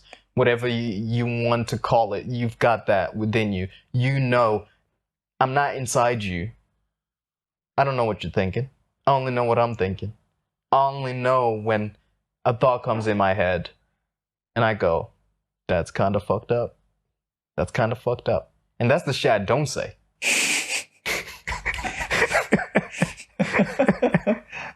That's not even the shit that I edit out. He doesn't even say it in the first place. So the shit you even edit out is the shit I don't even say. Because even I myself, I'm like, that's kind of fucked up.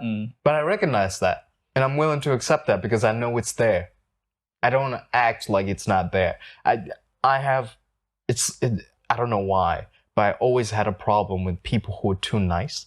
Yeah. Because I don't believe anyone's too nice. I need to see some of that darkness. Authenticity.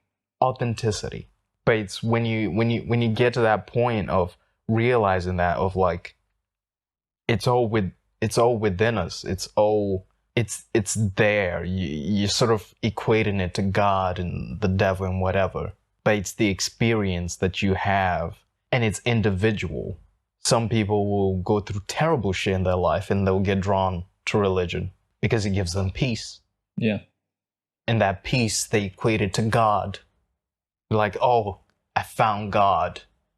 But actually, there's some shit in the Bible that you can just take in life and be like, yeah, I'll try that. Like what you said. A godly life. Mm-hmm. See what that does for you. Based the experience.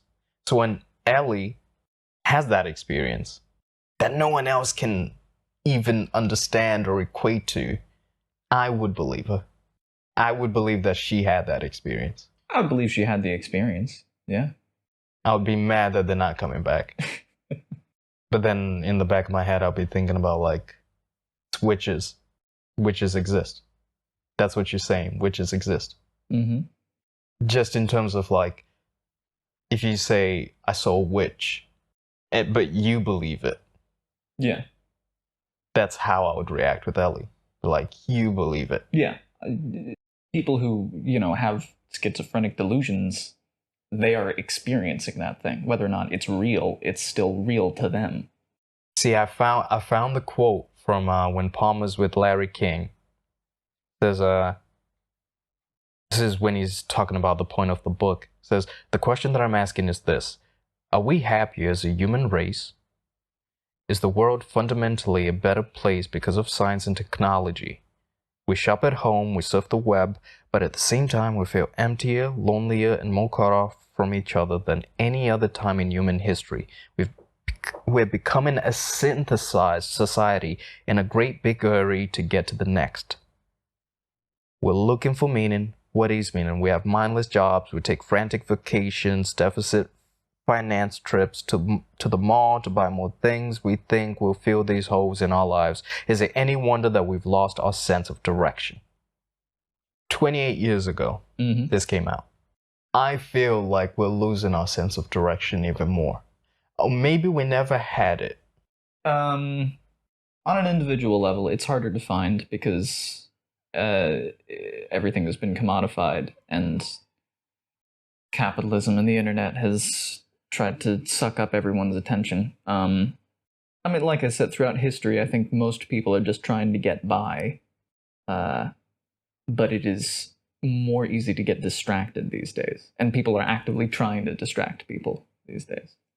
500 years ago, a farmer in the south of England didn't have to worry about what was going on in Russia. I've noticed that no, I didn't even notice it was intentional to reduce my time on this. Yeah, the phone. The phone. I realized that I picked it up. It was a visual cue that no one else can see besides Max. The phone. Because I have a deep sense of how these corporations are manufacturing or re-engineering how our brains work. And the funny thing is, when I don't go on it, reality in front of me is completely fine. But I feel like for a lot of people, because you see this a lot of times when people are on their phones all the time, that reality gets distorted. Your reality is not the same reality of what someone in Congo is going through, or in Yemen is going through. But if you keep giving these images all the time, you kind of feel maybe you get to the same anxiety point as they are. A lot of ideas touch upon a few points in the film because we jumped a bit all over the place. Yeah.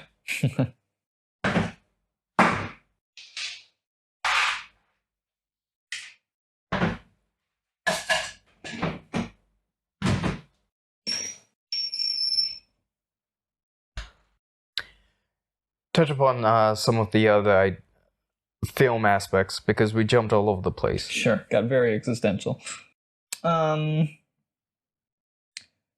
the filmmaking is all really solid. I had forgotten that Zemeckis directed it until I saw his name in the credits at the end. It made sense when I saw his name.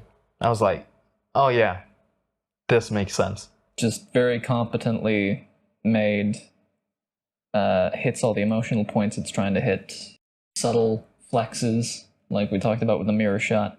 This is, I'll be honest, Robert Zemeckis movies, he loves his gimmicks and he loves his toys, and he always makes fun stories, but this, I think, is one of his best movies, because this so deftly touches on so many real deep ideas. It's so many ideas, and I think that's one of the things that drew me in the film was the ideas, things that I'm probably going to be thinking about for the next week or two. Because there's so many things, and God, we spoke a lot about science and faith. Mm. The search for meaning, but the loneliness that Ellie experiences. And you see it because she meets Palmer in Hawaii. They have a great night. But because she's so focused on her job, he wants to spend the day with her. But she's going back to work. He leaves his number, and when she's packing off to go, she leaves the number. Yeah. And I was just thinking, that isolation, I don't think we talk about it enough. Because I feel as if we now live in a world that experiences that isolation a lot. Mm-hmm. In terms of, okay, Allie's parents are dead. She's got no siblings. She's devoted her life to this work. The search for extraterrestrial life. That isolation of what that requires. What does that do to you? And then allowing yourself to open up. Even at the end, she's by herself. Yeah. When she's sat at the Grand Canyon. Yeah. You don't even know if she ends up with Palmer. But you get the sense of she's content.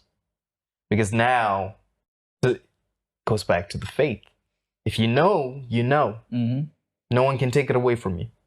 But the peace that she has in that last moment, just looking out into the stars, just knowing, yeah, I know. There's life out there. Yeah, we're not alone. It's beautiful. It's a beautiful ending shot. It's the thing about aliens. I'm not convinced they've made it to Earth because I've never seen any real evidence to that. Things we cannot explain do not count as evidence to me. That's just something that we haven't explained yet. Absence of evidence is not evidence of absence. Sure, but pointing at something that we don't know what it is and saying that's evidence for this random idea, that's not anything either. Do you know where that's from? I've heard that quote before. Where did you get it from? It's Samuel Jackson in Pulp Fiction.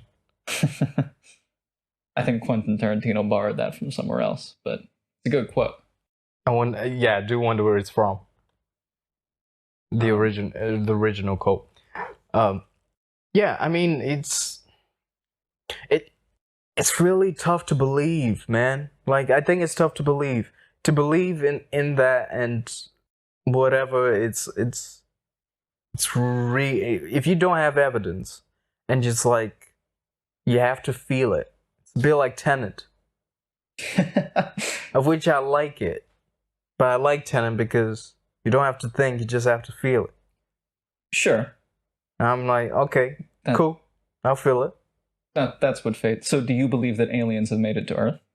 I don't necessarily know. But, like I said, in Three Body Problem, that was the best argument I'd heard of. If they had, this might have been how they did it. Okay. Where I went, oh, okay.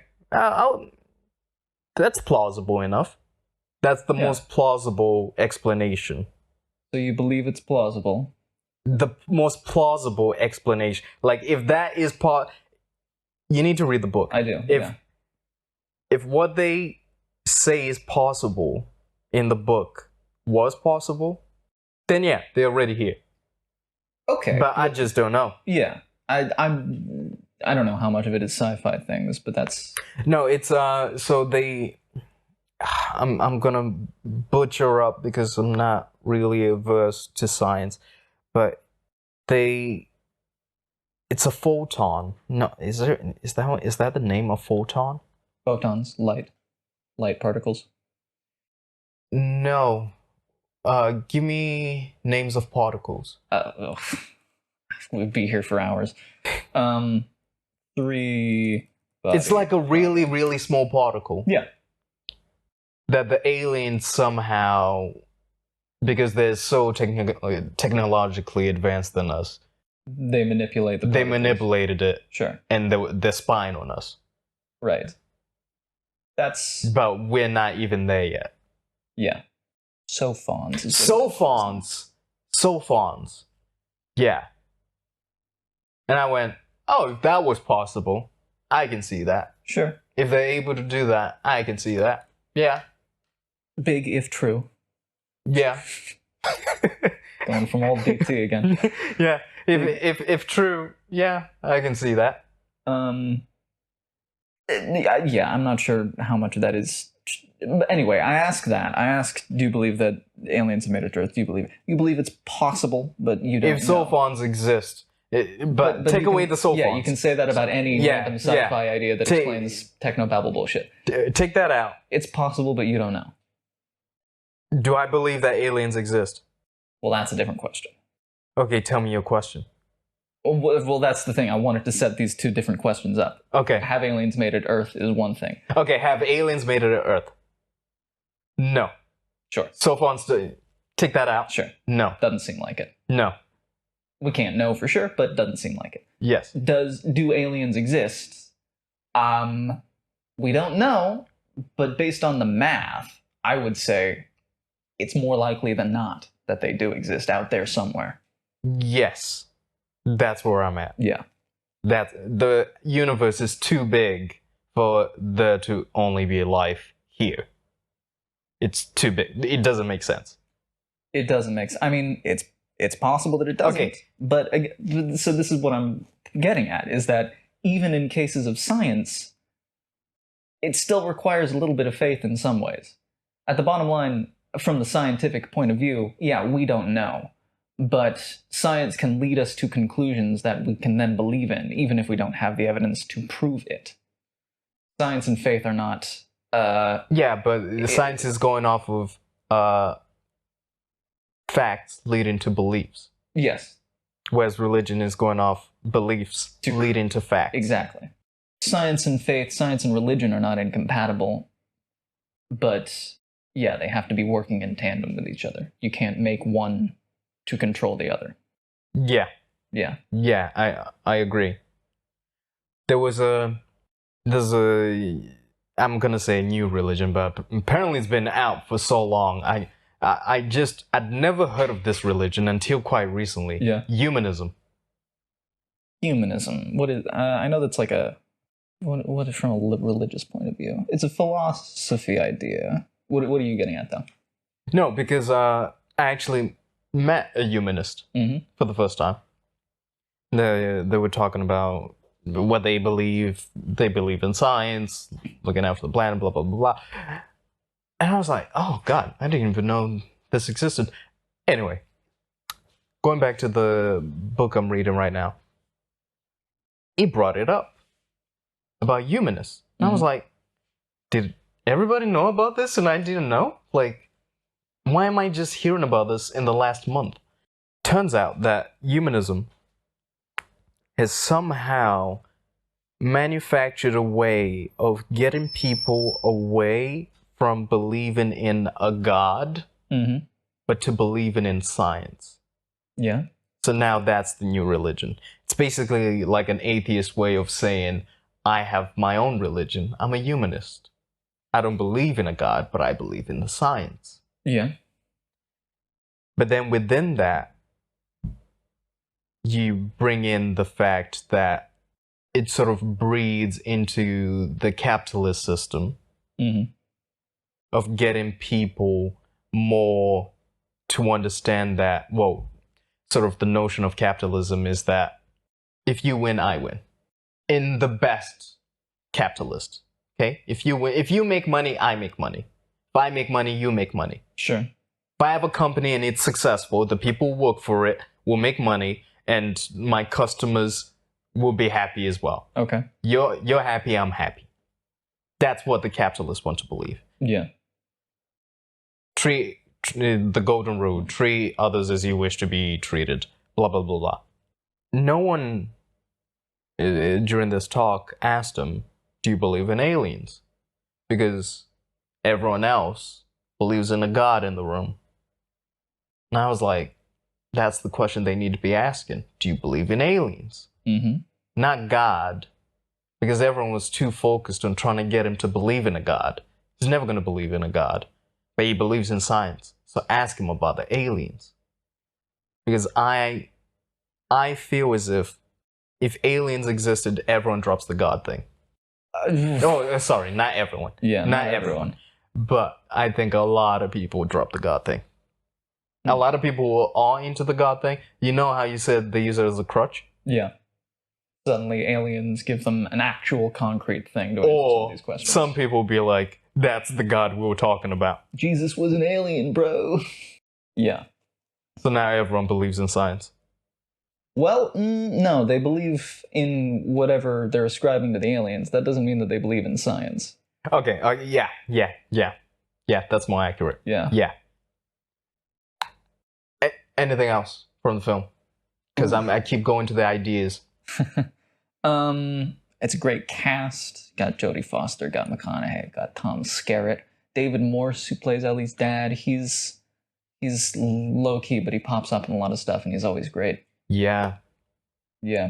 I saw him on Broadway in The Iceman Cometh. With Denzel? Yeah. Oh. Yeah. Yeah, I always feel sad when we do movies that are, well, this is younger than the other movies. Yeah. But a lot of them are dead. Most. And some, it's the final chapter. Yeah. Most people from this movie are still alive. I mean, some of them, not. Larry King's dead. Some of the older folks. Who else? William Fichtner, again, kind of like David Morse, pops up all over the place. Is always great, but never made it. I realized something isn't he in Armageddon? Is it Armageddon he's in? Possibly, yeah. He's in another space film. He is, yeah. He's the scientist guy. When did Armageddon come out? I felt like it was 97, 96. Armageddon. Oh, he's in 95. It was later 90s. 98. 98? Yeah. So he did this and then Armageddon? Yeah. Why Armageddon? Because it's Michael Bay and it pays. The dude he's in so much stuff. It's not like he's in Teenage Mutant Ninja Turtles. Yeah, it's not like he only takes a high quality. No, job. But he's I actually loved his performance in this. Oh yeah. I actually loved the relationship that his character has with Ellie, which is sort of like a mentor-mentee relationship. I really enjoyed. But there's a certain point in the film where the researchers that Ellie had are sort of gone. Yeah. And I was questioning like, they're not involved anymore? Yeah. Where the boys at? It is a boys' club.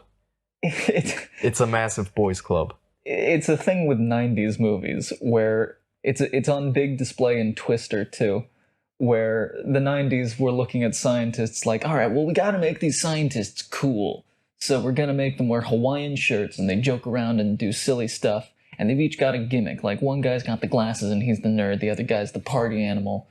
Yeah, it happens a lot with 90s movies. And then you've got the girl, you know, because like she's a smart woman, right? So and that's the extent to which most of the 90s movies were thinking about. Again, it happens in Twister, it happens in this. This movie treats it well. But yeah, it kind of moves on from them after a while though.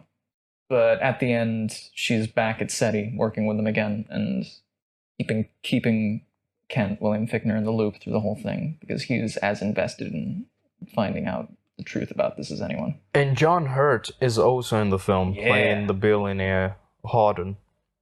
I love the idea of this billionaire, of a guy who spends all of his life that he can in the air, and until eventually he gets to space, and he just lives up in space as he's dying.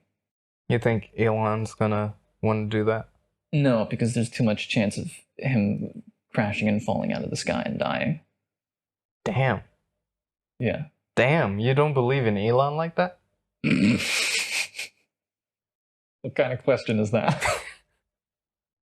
You think he's not gonna be able to have his own hotel? What evidence do I have to believe in Elon? I mean, he built SpaceX. No, He built X. No, he didn't. He built it. No, he didn't. Are you saying he didn't build X? So this movie also has Angela Bassett in it.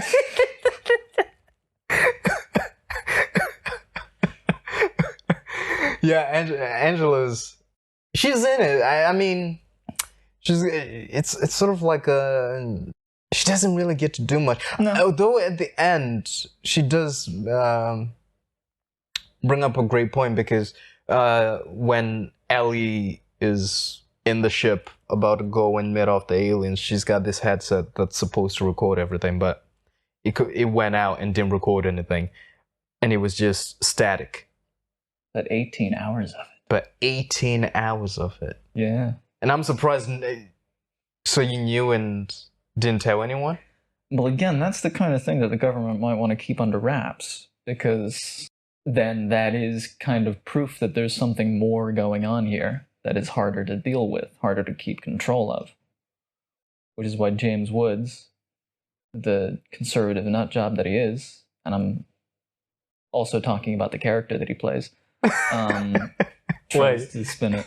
Is he a conservative? Oh yeah, he went off the deep end. He worshipped Rudy Giuliani and made movies about him. And well, I mean, he goes back to the old adage that actors are really just playing themselves.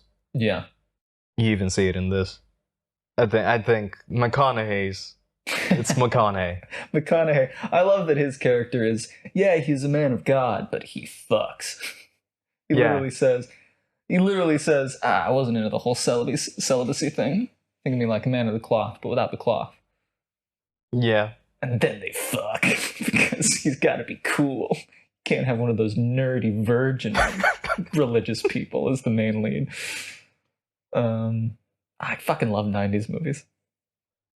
He's kind of a great poster boy for like religion. If you are gonna cast somebody to play that character, get McConaughey. Make it cool. Yeah. Don't make it nerdy. Make it cool. Someone who's a bit of a hippie, who's like, yeah, man, I don't know what's going on. Yeah. As long as it's all right. On the 90s-ness of it, I love the soundtrack of this movie, the score. You know, one thing that maybe as we move further forward, we'll look back. But when you look at the 80s, 90s, 60s, there's a feel in those films. Yeah. Of the era. And it's so weird when you watch the films where you're like, this feels like an 80s film. Yeah. And you're like, oh yeah, I'm with it. I don't even know I don't know if it's the world, the way it was, that you just feel like that. Like even now, I'm trying to think, like the 2010s. It's partly the world that the movie is set in, but it's also the way it's made. Like after you watch enough movies, you get a feel for it. There's some movies that I've seen that I can tell like this is made from the mind view of a 90s movie. Like the director was big in the 90s, and then they've made something in the 2000s that doesn't feel like it's post 9/11. It feels like it's still from the 90s. You can tell it with scripts too, like Gemini Man, that Will Smith movie. I didn't see it. No, of course not. I saw parts of it, and the parts of it that I saw, it was heavily like, wow, this script was written 25 years ago, and it's been in production hell until now, and they're only just getting it made. So it feels like a 90s movie. All the plot points, all the sort of focuses of the beats of the script, but then it's made with the sheen of a 2020 movie. And it feels very weird. And it happens all over the place. I think it's got to do with the cinematography. It's got to do with the soundtrack. It's got to do with the soundtrack plays a big part. Yeah, Plays a big part. What little things the movie focuses on, little beats, the way it all flows, and even when you think about the sound design, I feel like 80s movies use a synthesizer. Is that? Oh yeah. Yeah, they use a synthesizer a lot. So goddamn much. Because it was new, and it was cool, and it was easy. if you can make a synthesizer soundtrack, then you don't need to hire an orchestra. You can have one dude in a shed doing it all. But then it made me going back to the 90s. Was the 90s the best decade? The 90s has some of the best movies ever made and some of the worst pieces of shit ever made. For me, my favorite movies, I think, except for some of the more modern ones, most of my favorite movies come from the 90s. I love this movie a lot. Twister, Jurassic Park, The Mummy. Movies not like highbrow, super deep cinematic, like cinema, quote unquote, whatever bullshit, but like movies that make me feel movies are fucking awesome. That's 90s movies that make me feel that way for the most part. At some point, I'm going to pitch Jurassic Park for this, and I'm going to talk about how it is the best movie ever made, but that's a whole nother episode. I'm trying to think if it links to technology. Mm-hmm. In terms of, I feel like there were bigger films in the 90s than the 80s. In terms of like visual effects. Yeah. You think like The Matrix, Jurassic Park, the things that people were able to do in terms of filmmaking was grander, but then you'd say we live in that age, but I don't know, I feel like there's a disconnect between the movies that get made today and the movies that were made in the 80s. Like the 80s, yeah. 80s, I feel like they made a lot of plays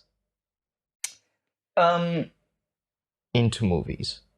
Yeah, I guess. Or same like, how can I say this? Like the themes that they were dealing with were human, which is a weird thing because you'd think that every film is dealing with human themes, but more sort of complex than... Yeah, more complex than it is today. Well, there were more mid-budget movies made. I mean, the 70s saw the rise of the Hollywood blockbuster, which are the big tentpole action movies. And the 80s had plenty of those. You had your Predators and your Terminators, and you also had the big broad comedies that, you had SNL stars and all these things. So there were plenty of movies that weren't like that, but that was still at the height. The 70s and 80s probably are at the height of the era of the mid-budget movie, where you can spend, I guess, the modern equivalent of like $20 million on something to get good talent, good cast, make sure that it's very well made, and it's going to be an interesting, very human story that isn't just a bunch of action and broad, appealing to the lowest common denominator. Those, over the years, made less and less money because the action things got bigger and better, and studios got more interested in just the money-making aspects of it. Like in The Player, yeah, that we watched the other day. The Player is very much about that era when, in the 80s, things are transitioning from we're making movies to, yes, make money, but to also make good movies to we're just going to try to make all the fucking money. That's when, I mean, Zemeckis had a hand in this. And that's when the producers like Jerry Bruckheimer came in and started making movies like Top Gun Maverick and Days of Thunder and Independence Flashdance. Day. Yeah. All these big things that are appealing to all four quadrants of the market that are just trying to bring in the biggest audience. It's not necessarily about the art anymore. The art is secondary to the money. And so, yeah, that movie that you're talking about has died out. And there's less and less of it as we go on. I feel like the next genre is probably going to be sci-fi. Yeah? You mean like in the industry? Yeah, I mean, did you watch The Creator? No. I want to, but... Just because I think the zeitgeist is moving towards robots mm-hmm. and what the future will look like. I think you just need one to just cling epic movies. Something grand, something epic. Yeah. Is there a film called The Epic Movie? Yes, there is. There is. It's one of those shitty, it came out of the scary movies. It's one of those shitty ones. Well, I chuckled when you said that. I know what you mean, though. Yeah, I don't know. We'll see. Because we're in a golden age of television. Yeah, television is sort of taken over sort of like those stories. Yeah. The more complex stories. And I think, while yes, blockbuster movies in some ways continue to get stupider, people are still seeking very real, very interesting ideas in their stories. And that's why like A24 has been so successful. Some of those smaller studios that are making smaller budget movies about interesting ideas that are making lots of money, that aren't just the next Fast and Furious or whatever. Anyway, we've veered off too much. Anything else? Great soundtrack by Alan Silvestri. Great cast. Angela Bassett. Is it Alan Silvestri? Yeah. Oh.